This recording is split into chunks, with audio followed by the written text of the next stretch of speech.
This podcast is brought to you by the Ginger Camel Network. Visit us at www.gingercamelnetwork.com.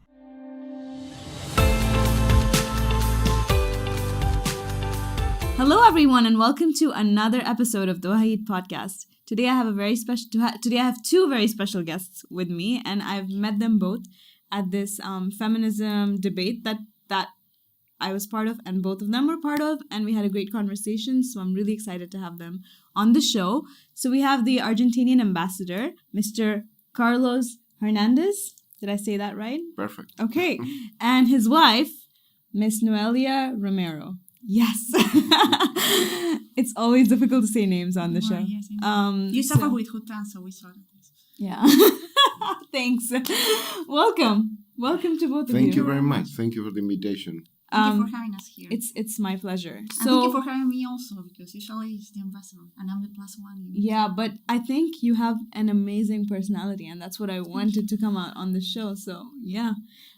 So tell me a little bit about yourself. You can start. Whoever wants to start first. How? I don't feel comfortable being the ambassador to start, so I prefer that my wife starts this time. All right. Whatever. Well, I'm in Argentina. I'm a lawyer. I'm also a lawyer in Spain because I validated my degree there.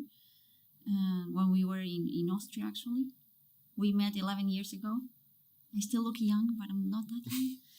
I was already a lawyer when we met, so it was actually the worst career to have when you have a diplomat as a husband. Yeah, because it's the only career in the world that you have to study all over again in each country where you go, because it's never the same. But when we were in Austria, we thought we were going to stay there for 5 years. So I said, wow, what a good idea to validate my degree. I mean, it was much easier in Spain because I was just starting learning German. I was going to say Arabic, no, German. So going to the university there made no sense. So he was super busy all day long because in Vienna he had not only the embassy, the bilateral embassy, he had Slovakia, Slovenia, and United Nations. And he always worked in multilateralism. So yeah, he was all day long away. So I was studying all along. I was studying German, then I was studying also to validate my degree. And of course, it was much easier to do it in Spain because of the barrier language I had in Austria. So yeah, I did that. Instead of changing careers like everyone would have done, because it's not the best career, but I like it. I don't know. I still do a lot of things. I mean, it's not that I always work as a lawyer. Back in Argentina, I was pretty much doing everything I could, because all my colleagues were saying, "Oh no, I'm not to do that. I'm not supposed to do that," and I never had problems. So I was organizing events, raising funds, everything I could. So yes, it was okay. That's amazing. What about you? How did you start your diplomat career? Well, usually normal people think that ambassadors are born ambassadors, and it's not like that. I mean, I was a normal student, of course. I went to university. I had to work at the same time than going to university. During 7 years, sleeping only 4 hours a day. So it was hard. I have to go to a contest. I was lucky enough to be taken by the School of Diplomacy. Sometimes it's your capacity, but you always need the push of luck. Yeah? You need to be lucky. No, it's not that you are the best one. That's the reason they choose you. That's a mixture of both things. Yeah. And then a long career. I have been posted 3 times to Austria, which is like my second home. 2 times working for the Embassy of Argentina. 1 time as Director of Public Information at an organization of United Nations. I was posted to Geneva, Switzerland, to Romania. We have been together in Austria and Romania, to New Zealand, which is far away, and now very happy to be here. It's something completely new. It's something really nice. Of course, you're not obliged to go to a posting, so we were offered that posting. I was offered it and talked to Noelia, and I think we decided in a couple of hours the first time. I mean, we wanted this experience, and we're very, very happy to be here. So, what got you started into your interest in diplomacy and politics? in fact, I was very interested in being a politician, not a diplomat, but life took me to this. So I don't know. When you are very young, you think that if you follow diplomacy, you are going to be like governing the world. You're going to be, the Secretary General of the United Nations, and that's not the case. No, you become you start being a secretary, what is called Secretary of Embassy, then most steps, counselor. You also do some administrative work at the very beginning, so you have to take notes to help the ambassador. It's a very long way, so many years, and then you specialize. I was specialized in all what is multilateralism at first. Then some bilateral experiences, and now I enjoy a lot the bilateral experience with Qatar because we are doing so many things in such a short time. It's such a wonderful bilateral relationship that it's a place that we both found that you can work easily, you can achieve your goals. Qataris are easy people and they are very cooperative. Not only Qataris, all the expats who live here as well. It's a big community, and also you have time to enjoy life. So, yeah, that's awesome. So what about you? How did you get into becoming a lawyer? Oh, becoming a lawyer? Well, I was not. I was actually, I always knew I wanted to be a lawyer, but I was denying it to myself because I said, no, I don't want to be a lawyer because everybody was telling me, you're going to be a lawyer. I hate that. So you have that rebel streak, like if someone tells you to do something. Yes, I want same. to. Same, exact same. But in fact, she's a very good lawyer. I saw her working. Wow. She has working at the Ministry of Foreign Affairs as well, although she belongs to another ministry in our government. But she's sacrificing her life and her profession because of me. It was her decision. He qualifies it, so I don't feel not really. No, it's a decision. When I had the opportunity to go abroad with him for the first time, of course it's not easy. I mean, maybe it was not so difficult for me, but for my family, how are you going to leave everything? I mean, are you crazy? No, sometimes there are opportunities you have. And you have to take them. Yeah. Now I had the experience. I never thought I was going to be living abroad, and I live already in 3 other countries but my own. I learn languages. I'm really bad now with Arabic, so I shouldn't be saying this. But I came here, wanted to learn a lot of Arabic. We actually started in Buenos Aires to learn. But then you come here and everybody's speaking English. Actually, the experience I always tell everybody is that the first day I was here, we went to the supermarket and I was already had practiced all these like greetings. So I said, Sabah al Khair, and the lady told me, hi. I couldn't she didn't even try, It's so true. It's so true.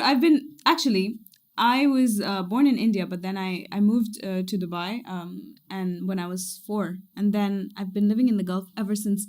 And it's so difficult to learn Arabic here. Yes. Because you don't have to learn it. Exactly. Yeah, you don't have the challenge. Yeah. When we were in Vienna, I mean, when she arrived, she couldn't understand word, anything at all. And then in a couple of years, she was speaking German. Yeah. I'm fluent in German, so that was not a problem for me. When we went to Romania, it was the same situation. Well, I never managed with the language, but she did. Yes. But there was this challenge that you have to. I mean, it was the immersion. You were going to a supermarket and you needed to speak the language because people. I mean, usually in Romania, people who are working in supermarkets, pharmacy, all those things, they are grown-ups. They live with Ceausescu, so they were not even allowed to learn English. So they just speak Romanian, because young generations, they speak really good English, but or even Spanish, because a lot of girls, like they were watching, Argentine soap operas or Latin American soap operas, and they were speaking perfectly. But with older generations, they only speak Romanian. So if you don't speak Romanian, it's even difficult to get a bill or everything you needed. And I think when you're forced in a situation where you have to get by, that's when you learn. That's my problem. I've been trying to learn Arabic for so many years now. It's just so difficult because you don't need to at all. I know. Yeah, but that's the beauty of the Gulf nations. I feel like it's just so like multicultural that it's accepted whatever language, whatever anybody wants to speak. But I still need to force myself because I have a lot of Qatari friends, so I can tell them, I was actually doing a lot of effort to learn, so it's a waste, like I'm not doing it. But it's funny because when we arrived to Austria, he was really fluent in German. Even his son is Austrian, so they speak German between each other. So he was always speaking in German perfectly. I couldn't understand a word. And he was turning on TV and he was always like, for example, we were watching something and he was like, have you heard that? I have no idea what it is. I was always like, I think one day, like after a year or something, like it came. But I was forcing myself every day. Yes, even with TV, I was not understanding, I was still watching. But shocks, I still don't understand much. This is, Sherman's style of shocks that I don't get. And sadly, it's been 6-7 years and I haven't spoken any Sherman, so now I think I lost a little bit. I still But it understand, comes back, but yes, it's Yeah. fine. I know it's in there, but Yeah. it used to be really fluent, and now I'm like, bloop.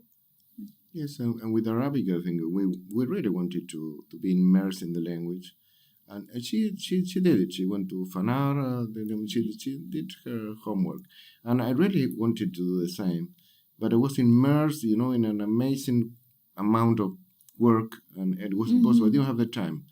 I was arriving late at home, stressed out.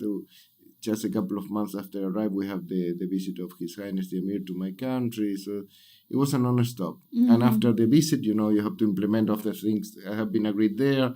So till now, I'm always saying next month I will start. Inshallah. But I will. I know I will. But Inshallah. even the Minister of Foreign Affairs came right after, so he was never stopping. No, we are not a big mission. I have some colleagues of mine. I'm not going to mention them because they're also good friends who they are telling me, Carlos, do you have much to do? You work? Yes, I have to do everything. We're 2-3 people. We're going to be 3 next month. We're 2 only now at the mission, so I have to do everything. I have to, to make some representation. I have to talk to journalists. I have to write my own notes. I have to, because they say, no, I have 7 guys who are doing everything. So I go to my interviews. That's it. I'm not living in that situation. Yeah, well, that's what I wanted to touch upon. Like, for us, like regular people, we don't really know what happens in an embassy or what does an ambassador actually do. Like, what's your role? So can you talk a little bit about that? Well, I can talk about myself. There are many differences. Definitely, There's that's some fine, ambassadors that's take fine. one way, some other ways go in the Yeah. middle, some other. I love the job. I love the bilateral relationship. So you have to be creative. You have to find which are the goals you want to achieve for both countries. Where can they go together? Just as an example, for example, when I arrive, of course, I have precise instructions about you have to work in trade and investments. For some people that's boring, but that is important for countries. Yeah. And I started with that. I tried to solidify that field. And this year I said, well, okay, that's not all. So we have to go through culture, education, sports, tourism. There are so many fields you can work on. Yeah. And we're doing everything. When I arrived, we have only, for example, this is related to your motivation as an ambassador. You can be relaxed and let things happen by themselves, or not, or they will never happen. Or you could be creative, and I don't want to talk about myself, but I was motivated by the job. When I arrived, almost a year ago, we have only 2 bilateral agreements, one of them not even into force. And now, in less than a year, we're going to have 30. So this is your job to do things for both communities, not only for governments. It's also related to people, culture, religion. We're going to try to build a cultural center, Qatari center in Argentina, which mix everything. The real Arabic and culture and Qatari culture, also religion. Why not? We have something good, that Argentina is a country of diversity. We all come from immigrants, mainly from Europeans at the beginning, but we also have a very large Muslim community and other religions as well. Wow. The difference, for example, with Europe, in Europe there are always problems. With religions. I don't know, there was always a mess for different reasons. In Argentina, it's very strange. It's the only country in the world, and I have 38 years of career. Everyone is Argentine first. And you are your religion is your private area. You can share it as well, I have to say the truth. In Argentina, Muslims marry Jews and the other way around. Freely, nobody complains. It's their decision, good, or Catholics, or Catholic with Muslim. Doesn't matter. It's a free country, and there has never been a racial problem, a religious problem, never ever. On the opposite. Wow. Yes. And actually, we have a huge Muslim community and no one knows about it. In Argentina, we have more than 1 million Muslims. I mean, active That's Muslims. amazing. Yes. Yeah, And more that's than something we don't know. No, and more Yeah. than 3.5 million people from Descendants. Arabic backgrounds. Yeah. Because mostly many years ago, we have a huge wave of immigration from Syria and Lebanon mostly. And they stay in Argentina. Most of them, they still live there or maybe pass away, but all the next generations, they are still there. But some others came back. So that's why, for example, I was going to bring you my mate and I forgot because we have this custom in Argentina which is called mate, and you can buy here yerba mate in every supermarket. It's like a tea. It's like a tea, but you drink it in a special gourd, which is like a base. You pour it there. You have this straw called bombilla. Sorry, I speak Spanish from Argentina, so it's always No worries. You just pour the hot water, and you drink from there. And Actually, Syrians do the a same. lot of them, yes. Yeah. You are going to see a lot of people in Syria and Lebanon who drink mate because they took it from Argentina. Wow. Yes, actually, Argentina is the main exporter. I mean, you are not going to find yerba mate anywhere in the world, but Argentina, Paraguay, Brazil, Uruguay. Yeah. But we are the main exporters, and you can even find it here. So it's And there are many other things that also people here in the region, they don't know. I mean, we have the largest mosque in all Latin America. We have around 12 more, I think. I can remember. in more or Argentina, less. a lot of Islamic centers. We had a president who was Muslim in the 1990s. The wife of our president now, the actual president, she comes from a Lebanese family. So, it's a Wow. complete mixture of cultures. And actually, this president we have in the 90s, he did a great job, joining the two communities. Everybody if you say Carlos Menem, what's his name, everybody knows him. And people who were already working in the government, they say, Carlos Menem, yes, he was so amazing.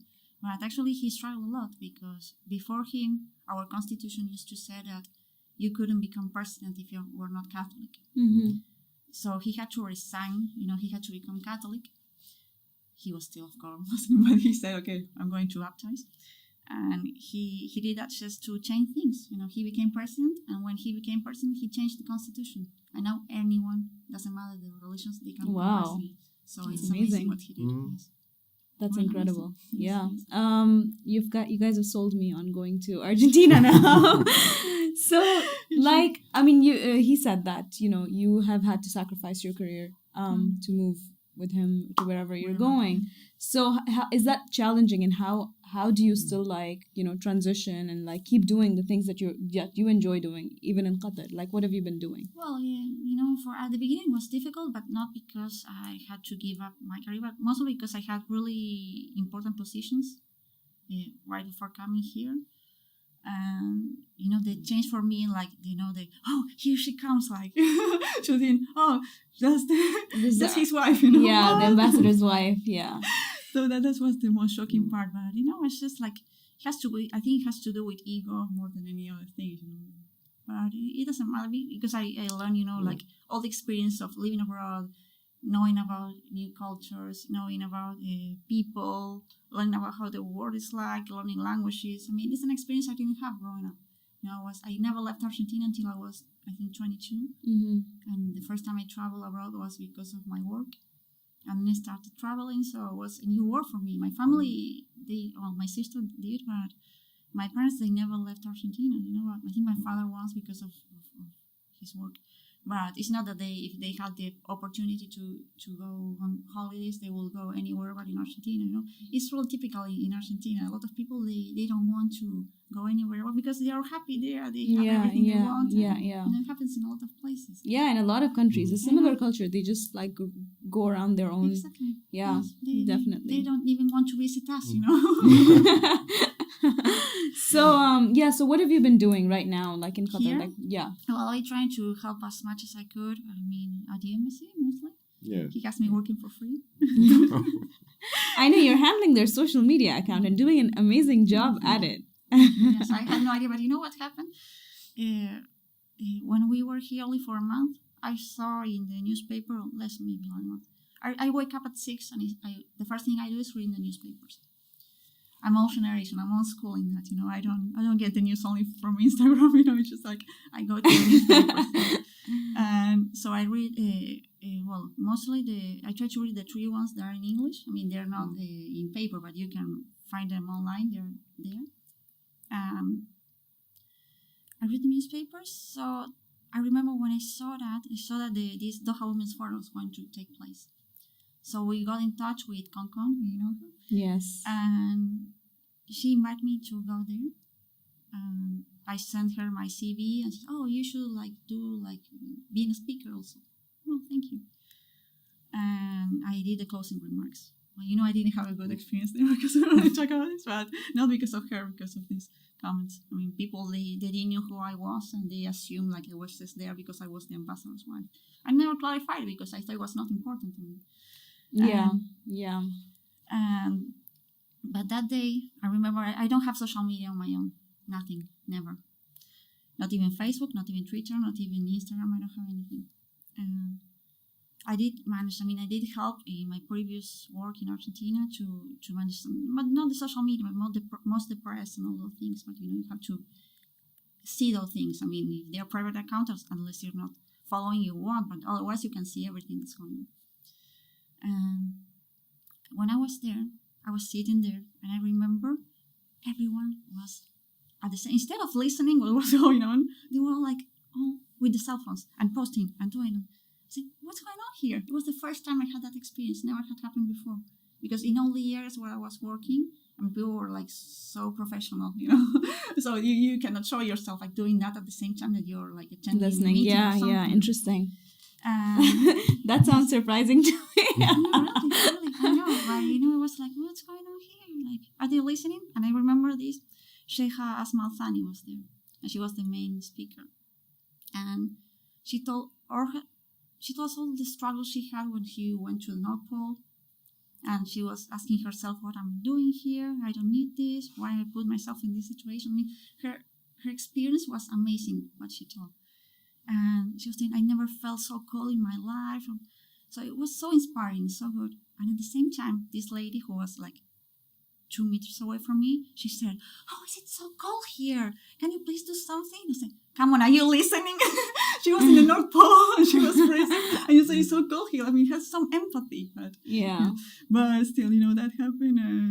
But I noticed that at the same time, that I think a couple of weeks after, he went to Argentina with His Highness, and he was in every newspaper. And also His Highness, our president, all the things they were doing, all the agreements they were signing. I was here and I was seeing everything and sending everything to him with the 6-hour difference. And no one knew what was going on because we didn't have social media. Exactly. So that's how important it is here. And even one of my Qatari friends, she knows me, I think, since we arrived. And I asked her, "But you don't need a visa anymore to go to Argentina because you're a Qatar citizen." And she told me, "What, really? Yes, you don't. Oh, it was in every newspaper. Oh, I haven't heard." And then she saw it on Instagram because the MOFA posted and said, "I don't need a visa anymore to go to Argentina. I know, I've been telling you, But it's like this, It's like if it's not on Instagram, people don't even know about it. That's very true. So that day, we know, Hutan. I mean, Hutan was here with you, and he was in every newspaper telling about all the things that they've been doing with the Ministry of Labor and all the things they've been implementing. And maybe a lot of people found out because of your podcast, because they were not on Instagram. Yeah. So we noticed that, and he actually hired a 26-year-old girl. So was supposed to be this amazing girl. She was all along on social media. And I think a month after, I was going everywhere with him. So for me, it was pleased because I can capture all the moments we were going. Definitely, yeah. And I also, I read my country newspapers. I read the newspapers here, so I'm really up to date to what's going on. And so I was sending her everything. And I was asking him, "Look, I'm looking on Google. I cannot find anything on our social media." So she was telling him, "Oh, maybe it's because we don't have many followers." No, she did nothing, in a month. That's why she was not even hashtagging. It's a lot of work, but that's how you're. And then she supposed to do it. started with it. Yeah, and then I it started. And you worked well. learned everything so soon. I know. That's but I started in amazing. November, but it's just starting to look what others were doing. And Yeah, but starting to copy. like you said, you were not there on social media like all your life, and to have to come to that zone and then like know what to post and all of that, like you've done it. Great job. Thank you. I try to do it as interesting as possible, Yes. Definitely. And he's working a lot, so it's really easy to Yeah. post things, The only thing that our Instagram is more related to work, it's not a personal Instagram, it's official from the embassy. So we have rules to follow. You cannot publish whatever you would like to publish. We are restricted by some regulations. Yes. Yeah. Oh, at the same time, I could be doing this for him instead of for the embassy. So it's managing his social media, but we don't have. Yeah. And we prefer to do this like for our country. And whenever comes next, they'll keep it. It's not that I'm going to keep that social media. I'm not going to steal it, after.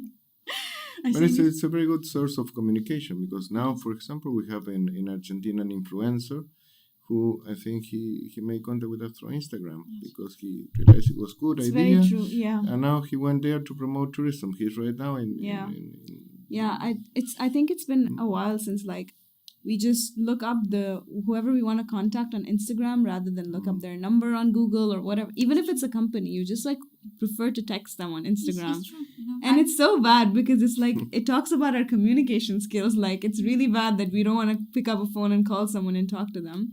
But it's true, that's what it's But become. even a lot of people, they feel uncomfortable when you call them. It's like they don't know what to do. Yeah, So it's you text true. them and, yes. If Well, I see an so- unknown number calling, I go through like, should I pick it up?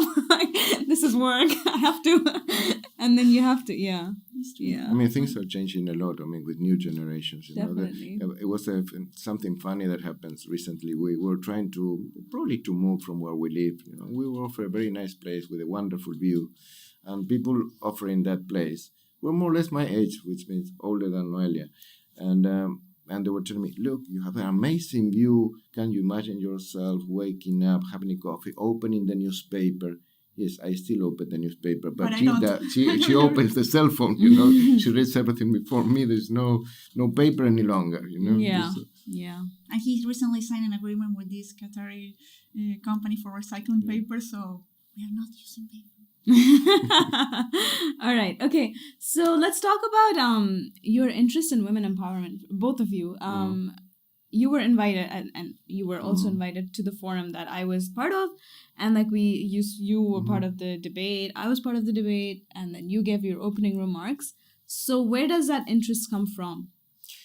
I don't know. I mean, Michael, sorry for taking the floor first, but it's just that we both come from a culture where, yes, I mean, she went to a school only with girls, but mostly are boys and girls together, primary school, secondary school, all your life. I mean, and for example, in our parliament, 50% or more are women. So it's very quite important. It's more related, like it's more similar to the Qatar Foundation, let's say. There are so many women there. Also for elections, presidential elections, parliamentarian elections, you don't have any more quotas that you say 30% you should be women. No, it has to be a man, a woman. Everything is like that, For example, Noelia, she was, I think, 27 when we met more or less a little bit earlier than that. And she was already in charge. She had to leave that job because I was posted to Vienna, because she was in charge of security force, internal security forces, being such a young woman. So we come with this background. That for us is normal, and we can impose that into other cultures, but there's something that we see in the world. It's a natural development, and there's nothing that you can do about that. It will take time. It will, but it's natural. But even in Argentina, things were not like they are right now. Even when I was younger, they were really different. No, well, it was a fight. It was in Argentina, of course. I remember the times of my mother. It was very conservative, And we had Eva Perón. It's not that she's Yeah. from that generation. I mean, Eva Perón was the wife of the president of Argentina in the 30s. And she was so empowered. I mean, it was amazing because it's not, I mean, you see it now and it's, I don't want to say usual because it's not, but, it's what people That was expect from. in the 1950s. She was 30 years old, and she was all fire. All women's rights came from that time when she was Yes. and Women were able to vote in Argentina in 1950 because of all what she did. You know. I mean, there are also, I mean, some people in the international area, I mean, internationally, they know who Eva Peron was because there are operas like Evita. Well, also, Madonna played a film about Evita. You know, it She's was too a very young to special. know those things. Yeah. No. But it I'm was a just like, very, yeah, I'm very trying- special. You just need to write Google, Evita yeah, and you will know. yeah, You will know. But it was really definitely. an amazing example. And that's our background in our country. So it's, for example, in my area of work, I always felt better working with women because I don't know. Let's be open. In my country, they would say, "Oh, you're going to work with a group of women. You know what that mess is going to be. They're going to fight each other. I don't know what they do, but my experience is that they are efficient. Yeah. You know, they do the job. We men, we may not. We're lazy sometimes. You know, I know that some Qatari friends who might listen to me will say, "No, you're wrong. You're wrong," and some other ones would say, "No, you're right." But you know, I always felt better with working with women. I felt with more support, you know. And he's more a feminist than I am, you know, actually. And he's not an example because he cooks, he irons his own clothes, Wow. and he does a lot of things. Well, yes, no, not a problem at all. But because we're used also, we both used to work, you know, so Yeah. I was also going back home, you know, like tired, so we were going to a supermarket together, we were cooking together, we were trying to... No, you also have to take into account that we don't come, I'm not Swedish, or I'm not coming from Norway, you know, where these things might be normal. I'm coming from the Latin culture, where I don't know whether you know the word, there's a word which has a, now it's not very, very well considered, but it's macho. The man has to be the man. You know, Yeah, the man masculine, works yeah. and gives the money to the woman, and the man. Yeah. But I mean, I come from that background as well. It's not that again. I'm not Swedish. I'm Latin. So No, it's true. To be a man get is very that. important. Yeah. But now things are, you know, Kind almost of. equal. Yeah. No, it's true. I mean, even in my culture, like the South Asian culture, it's very like there's this culture of toxic masculinity where it is like, okay, you can't cry if you're a man. You can't. Your wife is supposed to do everything for you when it comes to housework. You're supposed to earn all the money and like, you know. So I totally understand. But, you know, even for example, I have a niece and a nephew. She's 6 and he's going to turn 4 now. Her favorite color is blue because she's in love with, you know, Frozen and yes. Oh wow, yeah. So always her whole life, her favorite color was blue. And she went to school and she said, "No, my favorite color is blue." And one of the kids told her, "No, that's a boy's color. That's cannot be your favorite color." Well, my sister, she's an engineer. She's like this really empowered woman. She made a complete mess. How can you say that to a girl? I mean, she can choose the color he wants. Yeah. He can choose the color he wants. You know, I mean, there are no boundaries that we used to have. Even, you know, my father, he used to tell me, you know, that's not feminine, or you shouldn't do that. That's not what people will expect from you. You know. Yeah. So yes, I'm kind of black sheep, so I don't know what to really. But yeah, he thinks like that. He still thinks like that. You know, or you shouldn't let them. You shouldn't let him cry, or Yeah. it still happens. You know, even in Argentina, we've been fighting against that for a long time. Even in publicity, you know, you see, for example, that make even, you know, the Kinder eggs, they made it, you know, pink for girls and blue for boys. I mean, what's that? Yeah. But it still happens. From advertising to it's just in your life, like It's like around. imposed to you. Yeah, You maybe yeah. don't notice it. Yeah, you're like, it's like indoctrinated within us Exactly. Boys should play with cars, girls should play with dolls, you know, all those things that they are inside you and you need to fight it. But what about your question? What confuses me a little bit in Qatar, for example, about women's empowerment, is that you don't have that many women in high positions in private companies. Probably also not in some ministries. Mm-hmm. But I can't understand how is it that they work with, you know, that situation in comparison with Qatar Foundation. I mean, who can say that, for example, to Sheikh Musa, to Sheikh Hind, that no, you know, they have to do different. I mean, it's the same country, it's the same situation. I think like here the women empowerment movement is like in full swing now. And it happened many years ago in a lot of other countries. But I do think that Sheikha Moza and Sheikha Hind and all of them are amazing examples. And eventually we're going to reach a point where, because I think not recently, maybe a few years ago, a research came out that like the women who like from university, there are more women than men graduating. Yes, Qatari I women. saw it a bit. But Qatari women. Yeah. But when it comes to the workforce, yes, much fewer women. So like, why is that an issue? And why are you like studying so hard and like graduating and doing such a great job, and then in the workforce you're not present? Yeah, I think it also. I mean, there's another side that it's also related to culture. Women's decision. No, because mostly women have kids, and some women, because I lived that experience at my own office here at the embassy, and they resign, they go, and they are not Qatari, they're not Muslims. Or Westerns, But on their side, at the same time, I know Qatari women who are really hard workers, and they have 3-4 kids. So it's a mixture, and they look after their kids. They spend the weekends with their kids, and at the same time, they work hard. Of course, most of them, the ones I know, are in Qatar Foundation because of that. But it means you have that possibility. It's also a woman's decision. Sometimes it's the man's decision, I know. Because they might say, no, you have to look after the kids. But I have a son, as Noelia said, and I was mother and father. Yes. So, it's... Yeah. Wow. It's a very interesting conversation. He was a single dad. Yeah, wow. So what's coming up for you? What's coming up? No break, no vacation. For the embassy, for you and your lives. Well, we're staying here for the whole summer because we want to feel the Doha. Wow. No, but actually, the temperatures are... he complains about the heat, but it's not different from Argentina because we also have humidity, even in Buenos Aires.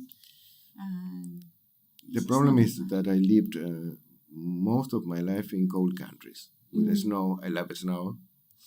I love the heat if I am at the beach. Yeah, definitely. But here I discover in summer the water is boiling. The water from the sea is boiling. You cannot drink. Yeah, definitely. No, but about what's going to come for us, I think a little bit of balance. In my case, I'm enjoying work, so nothing to say about that. It's motivation. It's not that I live for work. I want a balance, but I also enjoy private life here. But he says this to you, but then he's working on Fridays because people are still working in Buenos Aires. Yeah, but not because I want. Well, because they keep calling me, they wait till Friday to call me. No, because they're working. But they remember everything, Friday. Yeah, last day of the week. And the 6-hour difference is what complicates everything. Yeah. Because maybe it's 12 a.m. in the morning and he's like receiving calls from Buenos Aires because it's 6 p.m. there, so everybody's calling. Yeah. Now we also like traveling, but at the moment Noelia is a little bit lazy. She wants to stay here.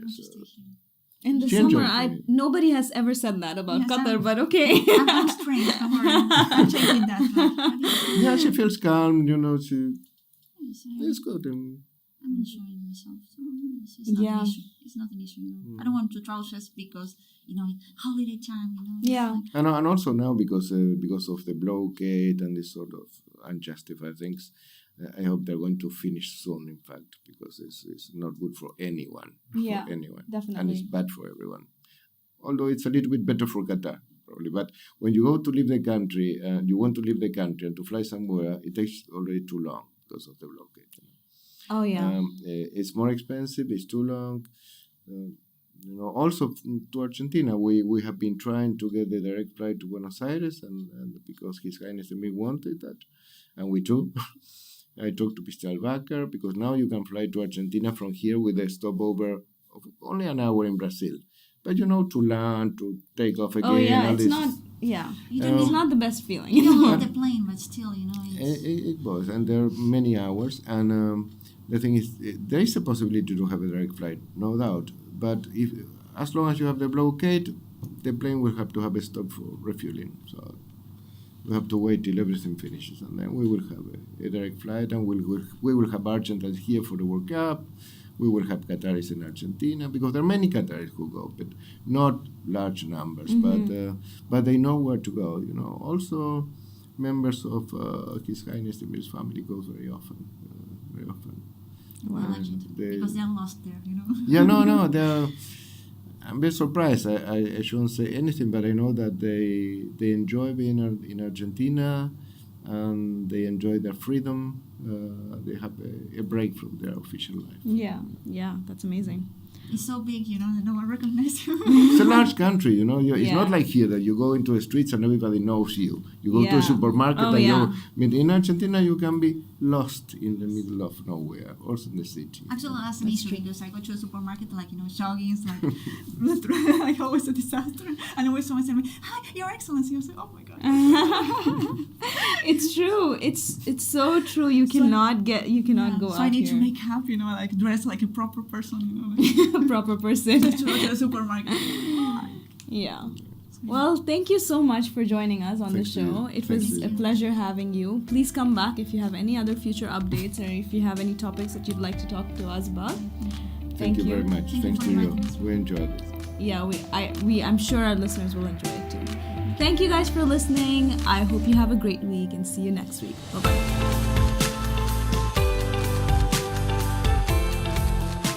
We love hearing from you. Reach out to us on Facebook, Instagram, or Twitter with all your thoughts and suggestions. This episode was brought to you by Ginger Camel, the media company to fulfill all your business needs, from film to marketing and podcasts.